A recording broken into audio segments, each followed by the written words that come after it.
சனி பகவான் ரோக சனியா வந்து உட்கார்றாரு. இந்த ரோக சனி என்ன பண்ணுவாரு அப்படின்னு கேட்டிங்கன்னா, கொஞ்ச நாளா கடன் பிரச்சனை அப்படின்றது இருக்கு பார்த்தீங்களா துலாத்துக்கு, அந்த கடன நிவர்த்தி பண்ணுவாரு. கடன் வாங்கியிருக்கீங்க, கடன வந்து பெருசா வந்து டியூ கட்ட முடியல. கொஞ்சம் சில பல காம்ப்ளிகேஷன்ஸ் இருக்கு. அதனால ஒரு மன கஷ்டம் இருக்கு. ஆல்ரெடி ஒரு சொத்து இருக்குங்க. அந்த சொத்த வித்து கடன் கட்டலாம் அப்படின்னு பிளான் பண்றோம். சொத்து வந்து ஒரு நல்ல ரேட்டுக்கு போக மாட்டேங்குது. நம்ம வந்து கஷ்டத்துல இருக்கிறோம் அப்படின்றதுனால, இந்த சொத்த வந்து பார்த்தீங்கன்னா, ரொம்ப அடிமட்ட ரேட்டு கேட்குறாங்க. அப்படின்ற சார்ட் ஆஃப் காம்ப்ளிகேஷன்ஸ் எல்லாம் இருக்கு பார்த்தீங்களா?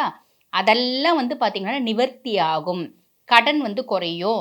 கடன வந்து பார்த்தீங்கன்னா, சனி பகவான் ஏதோ ஒண்ணு பண்ணி, ஏதோ இருக்கிற சொத்த வித்து, இல்ல சொந்தம் பந்தம் ஹெல்ப் பண்ணி, அந்த கடன வந்து பார்த்தீங்கன்னா, கிளியர் பண்ற வேலைய சனி பகவான் செய்வாரு. இந்த ரோக சனி செய்வாரு அப்டின்லாம். அதே மாரி பாருங்க நெறைய துலா ராசி அன்பர்களுக்கு ஹெல்த் ரிலேட்டட் காம்ப்ளிகேஷன்ஸ் இருந்துச்சு. நெறைய பேருக்கு கண் புரை ஆப்ரேஷன் பண்ணலான்னு இருக்கோம். அந்த ஆப்ரேஷன் வந்து பார்த்தீங்கன்னா, தள்ளிட்டே போது.